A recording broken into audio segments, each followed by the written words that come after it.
I again, Kenneth Scott Latourette, A History of Christianity, page 367. From darkness to light, or at least fair gleams of light, he says.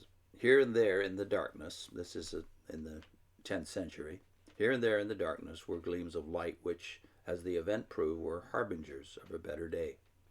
As we are to see again and again, often in what have appeared to be the darkest hours of the Christian faith, movements have begun, which, at the time, affecting only small minorities, have later assumed major proportions and have brought revival and advance. In England, in a remote corner of the then Christendom, in the last 3 decades of the 9th century, a king, Alfred the Great, established his rule over much of the country, compelled one of the Viking leaders to accept baptism, and brought about a religious and intellectual revival which, on a smaller territorial scale, was not unlike the earlier one on the continent under the Carolingians. While his death was followed by something of a relapse, the darkness was never again as intense as it had been before him, and as we shall see, England became the chief source of the missionaries who won the peoples of Scandinavia to the Christian faith and instructed them in it.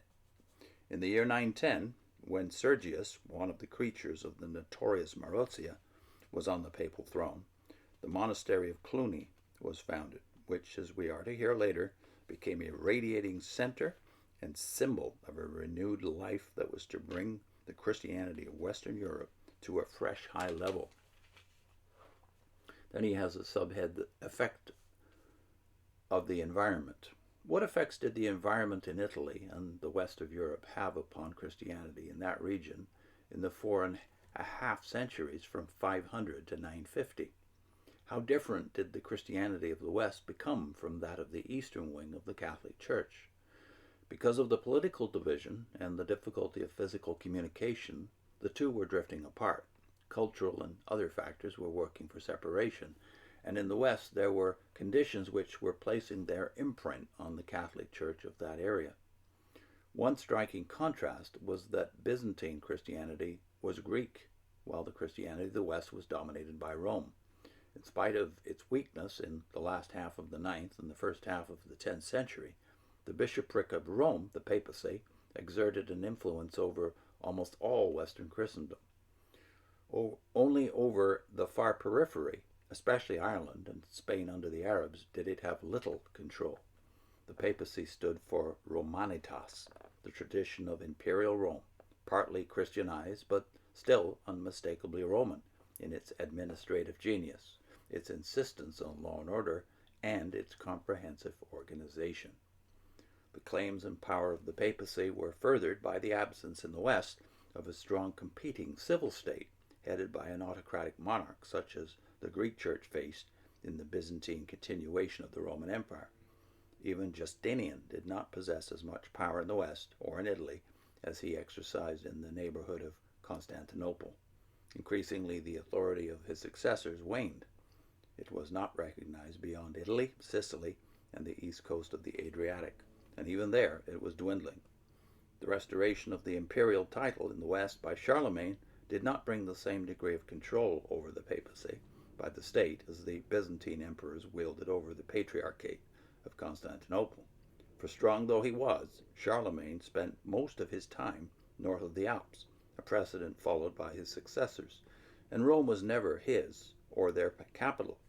Occasionally, as in the decades immediately preceding 950, the absence of adequate civil protection injured the papacy, but at other times, under strong popes, notably Gregory the Great, it was an advantage. In the West, the Catholic Church became the Roman Catholic Church, and with some relapses, the administrative power of the bishops of Rome over that church mounted. The tendency to split up into national, tribal, and ethnic churches, which in the East proved so divisive, was also present in the West, but the growing power of the papacy partly nullified it and gave a degree of unity of Western Christendom, which was in striking contrast with the increasing and enduring schisms in the East. The Roman temperament was seen in monasticism. It was the rule of Benedict, developed only a short distance from Rome, and with the moderation, the sense of practical possibilities, and the organization which were typical of the Roman spirit, and the rule of Benedict then becomes prevalent in the West. As Rome and other cities in the West declined in population, Christianity in that area adapted itself to the prevailing rural life and economy. That was in contrast with the Greek wing of the Catholic Church, increasingly dominated, as it was, by a commercial city, Constantinople. Towards the end of the period, Christianity was beginning to conform to feudalism in its organization and thought, as it was never to do in the East. The thought of Augustine, an influence which grew in the West, gave to that branch of the Catholic Church a distinct character, especially since Augustine had little or no currency in the East. In a confidence in miracles, both West and East were in accord. How far that can be ascribed to the environment, especially to the environment peculiar to this period, may be debatable. It is clear, however, that while from the very beginning Christians have believed in the miraculous, and the power of the Christian faith to work miracles was one of the factors in the conversion of the Roman Empire, in the years after 500, miracles loom more prominently in the writings of the educated leaders of the Church in the West than in the centuries before that dividing line. Gregory the Great had very much more to say of them than did the pre-6th century fathers of the Church. The same is true of Bede. It is also significant that Einhard, the intimate biographer of Charlemagne, and possessing a classical Latin style, which was the fruit of the Carolingian intellectual revival, and a familiarity with the writings of pagan Latin antiquity, sent agents to Rome, who after prayer robbed one of the chief churches of highly prized relics and brought them back for one of his foundations, and that he recorded the miracles wrought through them after they had come into his possession. So that's an interesting point, that we think of the miracles as disappearing, at least in popular imagination, after a few centuries, but the reverse is true. They had virtually disappeared in the early part of the Middle Ages, and then they made a great comeback, at least the superstition that they were still around and they were being worked through relics, etc. Next time, the effect of Christianity on the West. I'll put in a video.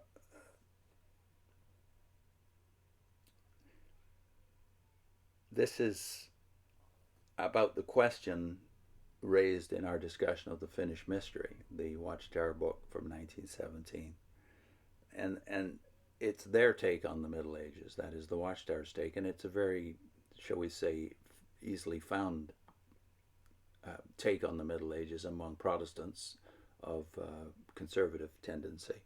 And that is that papal corruption proves that the church was not of God. Does papal corruption, though, prove the church is apostate, is the question we're talking about in this video.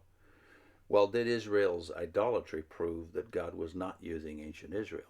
So without the Old Testament, you might well run down the same road as Jehovah's Witnesses and many others do in your evaluation of whether God could use a church like the medieval church, the Church of Rome, dominated at all.